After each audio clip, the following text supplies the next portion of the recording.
À la suite de mes vidéos sur l'entraînement miracle et sur les avantages génétiques et anatomiques, je me suis rendu compte que beaucoup de commentaires déploraient l'utilisation du dopage qui faussait les règles du jeu. Du coup, faut se lancer, faut mettre les pieds dans le plat. On va parler aujourd'hui du sujet le plus tabou dans le monde du sport, le dopage.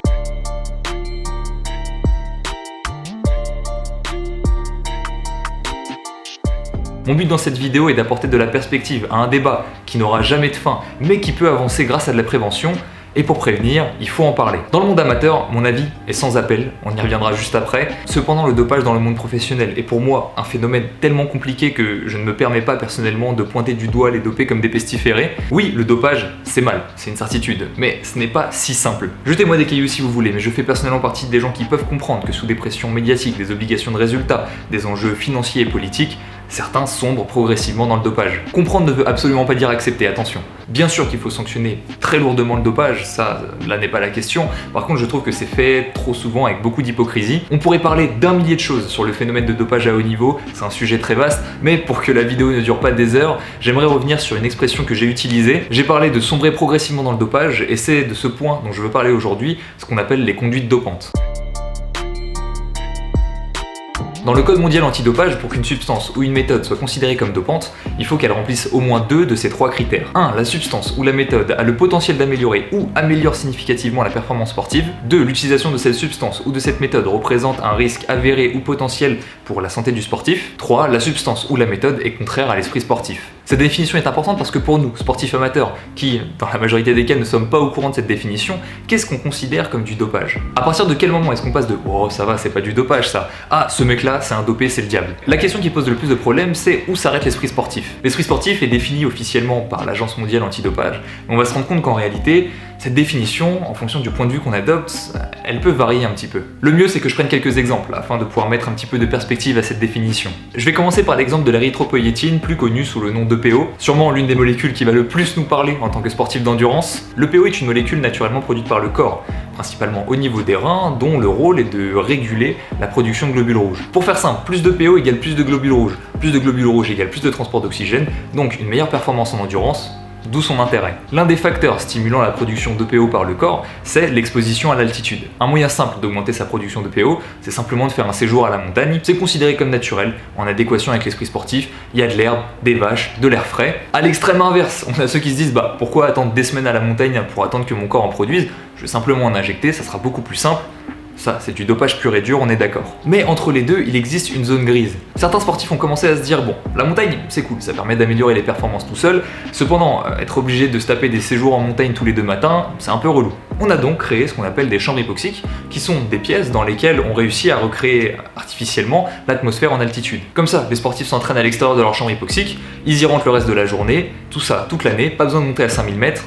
Tant mieux. Déjà, il n'y a plus l'herbe, il n'y a plus les vaches, il n'y a plus l'air frais. Chez certaines personnes, ça va commencer à grasser un petit peu parce que ça devient simplement une méthode externe d'améliorer directement la performance. On pourrait encore aller plus loin, qu'est-ce que vous penseriez d'un sportif qui se balade toute la journée avec un masque sur la bouche qui lui permettrait de désaturer son air en oxygène afin d'améliorer ses performances? Dans le fond, c'est exactement comme aller à la montagne, seulement dans la réalisation, dans la forme, je suis sûr que ça gênerait beaucoup plus de gens. C'est là tout l'enjeu de ce qu'on appelle les conduites dopantes. C'est pas moi qui ai inventé le nom, c'est légal, ça pose aucun souci, mais c'est dans la démarche profonde qu'il faut commencer à essayer de réfléchir. Un autre exemple, il y a énormément de sportifs qui utilisent de la caféine dans leur protocole de course pour ses vertus stimulantes. Moi y compris, c'est pas ça la question.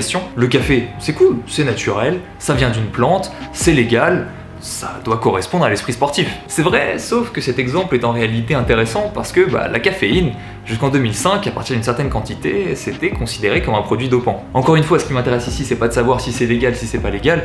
Ce qui m'intéresse, c'est qu'on puisse analyser ensemble la démarche profonde d'utiliser un produit extérieur pour venir améliorer directement ses performances. Je finis avec un dernier exemple, je pense que vous avez déjà compris, mais au cas où, vous avez un sportif lambda, comme moi, qui fait un entraînement intense en course à pied. Le lendemain, il a plein de courbatures aux jambes, il peut pas s'entraîner, donc comme beaucoup de sportifs, il va avoir le réflexe de prendre un anti-inflammatoire, genre un Doliprane. Mais je vais vous poser la même question, qu'est-ce que vous pensez de cette démarche? Est-ce que dans la démarche réellement profonde de vouloir retourner à l'entraînement le plus vite possible, est-ce que ça serait pas un moyen extérieur de pouvoir retourner plus rapidement à l'entraînement? Tout ce que je veux vous dire avec ces exemples, c'est pas qu'on est tous dopés, absolument pas, c'est encore moins de dire que prendre de l'EPO c'est comme prendre de l'aspirine, c'est juste qu'il faut comprendre que nous-mêmes, en tant que sportifs d'endurance, on a déjà instinctivement ce qu'on appelle des conduites dopantes. Nous cherchons tous à faire de l'optimisation le plus possible, tout en restant dans le cadre de la légalité, et ça nous paraît tout à fait normal. Sauf qu'on se rend compte qu'au final, le dopage, ce n'est pas simplement utiliser des aides extérieures afin d'améliorer sa performance, parce que si c'était le cas, eh bien on serait tous coupables. Donc si déjà à notre niveau, là où il n'y a aucun enjeu, on a déjà ce type de réflexion, eh bien personnellement je le conçois, que cette zone grise qui sépare ce qui est légal de ce qui ne l'est pas, chez les sportifs de haut niveau, elle commence à devenir de plus en plus fine. Cette zone grise où l'esprit sportif, on n'est pas vraiment sûr, mais c'est légal donc ça passe. Mais peut-être que le quotidien et les problématiques que rencontrent les sportifs de haut niveau, nous en tant qu'amateurs on s'en rend pas vraiment compte.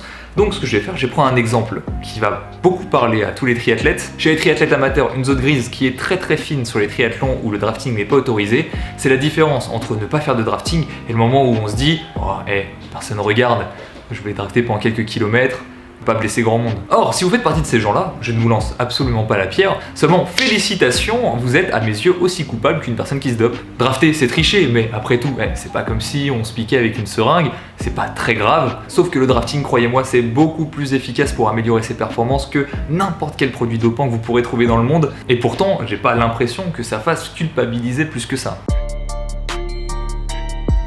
Dans la majorité des cas, de mon point de vue, les sportifs de haut niveau dopés sont rarement les grands méchants qu'on s'imagine. Je pense que ça ressemble plus souvent à un plongeon progressif qui vient amincir petit à petit cette zone grise jusqu'au moment où, hélas, on vient franchir le pas. C'est la raison pour laquelle si un sportif de haut niveau s'avère dopé, personnellement, je ne peux pas faire abstraction du cadre dans lequel ce dopage s'effectue. La seule chose que je reprocherais à un sportif qui se serait dopé, ça serait simplement de venir fausser nos références qu'on a en tant qu'amateur. Qu'est-ce que le travail et l'investissement permettent d'obtenir? Jusqu'où je peux potentiellement aller naturellement. Mais après, c'est un souci plus large, ce n'est pas qu'un souci de dopage, c'est aussi un souci de vouloir faire croire qu'il y a des techniques d'entraînement miracle, de pas partager ses entraînements, de pas voir vraiment concrètement ce que ça coûte à un sportif de haut niveau en termes d'énergie et de temps, même si ça a tendance un petit peu quand même à s'atténuer avec de plus en plus de sportifs de haut niveau qui partagent leurs entraînements sur Strava. Par contre, à contrario de tout ce que je viens de dire, le dopage ou la triche chez les sportifs amateurs, pour moi, c'est strictement impardonnable. Parce qu'au contraire d'un sportif de haut niveau sur lequel s'exerce beaucoup de pression, la seule pression qui s'exerce sur un sportif amateur, c'est la pression de son propre ego. Et ça, je pense que c'est parce que quand on quitte le sport plaisir et qu'on arrive dans les milieux compétitifs, eh bien on accorde beaucoup plus de valeur à la victoire plutôt qu'à la progression. Tous les enseignements appris pendant notre progression ont aux yeux des gens beaucoup moins de valeur que le succès qui nous permet d'atteindre. Alors qu'en vérité, ça devrait être l'inverse. C'est là à mon avis que nous en tant que sportifs amateurs, nous avons un rôle à jouer. Donc vous aussi, faites attention à votre système de valeur. Ne glorifiez pas systématiquement une personne pour ses réussites, ses podiums, mais plutôt pour son travail, son investissement et ses progrès. Parce que vous aussi, en tant que spectateur, vous avez un rôle à jouer dans le dopage. Voilà, c'était mon point de vue, je sais que certaines personnes y seront fermement opposées, c'est normal. L'écriture de cette vidéo a été un enfer, parce qu'on se rend compte que c'est hyper difficile d'exprimer son opinion sur un sujet que l'on aborde au final jamais. Et sinon, comme d'habitude, d'ici la prochaine vidéo, entraînez-vous bien. À la prochaine.